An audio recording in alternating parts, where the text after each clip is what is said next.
بسم اللہ الرحمن الرحیم۔ السلام علیکم۔ کلاس 3 کے بچوں کو ہم ایم ای فاؤنڈیشن اسکول میں خوش آمدید کہتے ہیں۔ یہ آپ لوگوں کی تیسری جماعت کی اسلامیات کی کتاب ہے اور آج ہم اس کا سبق پڑھیں گے پڑوسی کے حقوق۔ پڑوسی وہ لوگ ہیں جو ہمارے گھر کے سامنے، پیچھے اور دائیں بائیں 40 گھر تک رہتے ہیں۔ رسول اللہ صلی اللہ علیہ وسلم کا حکم ہے کہ اپنے پڑوسی کی عزت کیا کرو، کبھی اسے تکلیف نہ پہنچاؤ، ان سے اچھی طرح ملو، ان کی خوشی اور غمی میں شریک ہوں، ان کو نیک کاموں کی تلقین کرو، اگر وہ کسی تکلیف یا مصیبت میں ہوں تو ان کی مدد کرو۔ حضور صلی اللہ علیہ وسلم نے فرمایا، وہ شخص جنت میں نہ جائے گا جس کا پڑوسی اس کی شرارتوں سے محفوظ نہ رہے۔ اپنے پڑوسی کو تکلیف سے بچانا ہر ایک مسلمان پر لازم ہے۔ اپنے گھر کا نکلا ہوا کوڑا کرکٹ دوسرے کے گھر کے سامنے نہیں ڈالنا چاہیے۔ گھر کی چھت یا کھڑکی سے دوسروں کے گھروں میں نہیں جھانکنا چاہیے۔ اسی طرح گھر میں ریکارڈنگ، شور شرابے سے بھی پڑوسی پریشان ہوتا ہے۔ کبھی کبھی ایسا بھی ہوتا ہے کہ پڑوسی کے گھر میں کوئی بیمار ہو یا کوئی امتحان کی تیاری کے لیے پڑھ رہا ہوتا ہے۔ آپ سمجھ گئے ہوں گے کہ پڑوسیوں کے حقوق ادا کرنا کتنا ضروری ہے۔ پڑوسی جتنا قریب ہوگا اتنا ہی اس کا حق زیادہ ہوگا۔ اگر ہم پڑوسیوں کے حقوق کا خیال رکھیں گے تو ہم بھی آرام سے رہیں گے اور ہمارے پڑوسی بھی۔ پیارے بچوں، جیسا کہ آپ لوگوں نے سبق میں پڑھا کہ ہمارے پیارے نبی حضرت محمد صلی اللہ علیہ وسلم نے فرمایا کہ وہ شخص جنت میں نہ جائے گا جس کا پڑوسی اس کی شرارتوں سے محفوظ نہ رہے۔ یعنی اپنے پڑوسیوں کو تنگ کرنا، انہیں تکلیف پہنچانا کتنا بڑا گناہ ہے کہ اللہ تعالیٰ ہمیں جنت سے محروم کر دے گا۔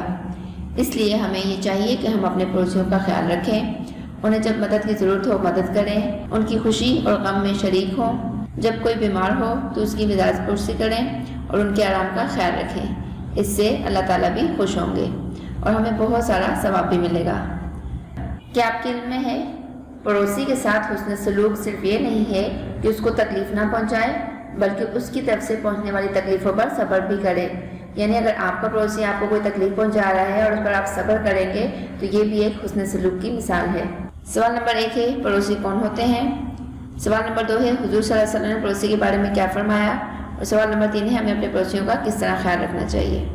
اب آتے ہیں اپنے اسائنمنٹ کی طرف۔ یہ آپ کا اسائنمنٹ نمبر 18 ہے۔ پہلے دن کا کام ہے کتاب کے صفحہ نمبر 65 سے سبق پڑوسی کے حقوق کی ریڈنگ کریں اور کاپی میں ٹائٹل پیج بنائیں۔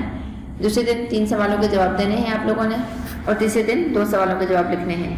چوتھے دن کا کام ہے خالی جگہ پر کرنی ہے، پڑوسی کو ڈیش نہ پہنچاؤ۔ نمبر 2 اگر پڑوسی تکلیف یا مشکل میں ہو تو ان کی ڈیش کرو۔ نمبر 3 گھر کا ڈیش دوسرے گھر کے سامنے نہیں ڈالنا چاہیے۔ نمبر 4 پڑوسیوں کے ڈیش ادا کرنے ضروری ہیں۔ نمبر 5 گھر میں ڈیش سے پڑوسی پریشان ہوتا ہے۔ 5ویں دن کا کام ہے ہم پڑوسیوں کا خیال کس طرح رکھ سکتے ہیں، کتاب کے صفحہ نمبر 66 پر کرنا ہے۔ اور 6ویں دن ناظرہ اسماء الحسنی لکھنی ہے اور یاد کرنی ہے کتاب کے صفحہ نمبر 11 سے۔ اب آتے ہیں پہلے دن کے کام کی طرف۔ سبق پڑوسی کے حقوق کی ریڈنگ کرنی ہے جو کہ آپ لوگ کر چکے ہیں اور کاپی میں ٹائٹل پیج بنانا ہے اس طرح۔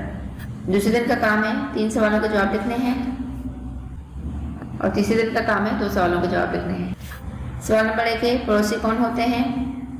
جواب ہے جو ہمارے گھر کے سامنے، پیچھے اور دائیں بائیں رہتے ہیں۔ سوال نمبر 2 ہے پڑوسی سے متعلق رسول اللہ صلی اللہ علیہ وسلم کا کیا حکم ہے؟ جواب ہے اپنے پڑوسی کی عزت کیا کرو۔ سوال نمبر 3 ہے ہر مسلمان پر کیا لازم ہے؟ جواب ہے اپنے پڑوسی کو تکلیف سے بچانا ہر ایک مسلمان پر لازم ہے۔ سوال نمبر 4 ہے کون سے پڑوسی کا حق زیادہ ہوگا؟ جواب ہے جو جتنا قریب ہوگا اس کا حق زیادہ ہوگا۔ سوال نمبر 5 ہے حضور صلی اللہ علیہ وسلم نے پڑوسی کے بارے میں کیا فرمایا ہے؟ جواب ہے وہ شخص جنت میں نہ جائے گا جس کا پڑوسی اس کی شرارتوں سے محفوظ نہ رہے۔ چوتھے دن کا کام ہے خالی جگہ پر کرنی ہے۔ نمبر 1 پڑوسی کو ڈیش نہ پہنچاؤ، تکلیف نہ پہنچاؤ۔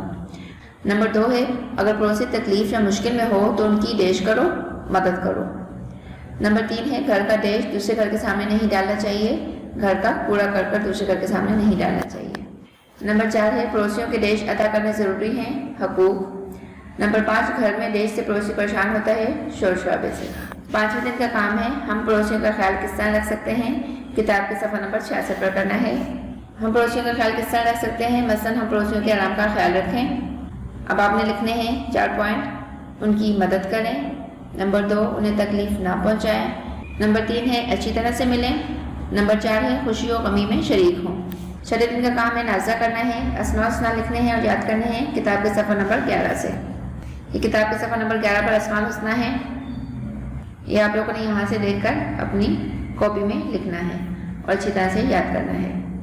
پیارے بچوں، امید کرتی ہوں آپ کو یہ چیپٹر پڑوسی کے حقوق اچھی طرح سمجھ آ گیا ہوگا اور سارا اسائنمنٹ بھی سمجھ آ گیا ہوگا.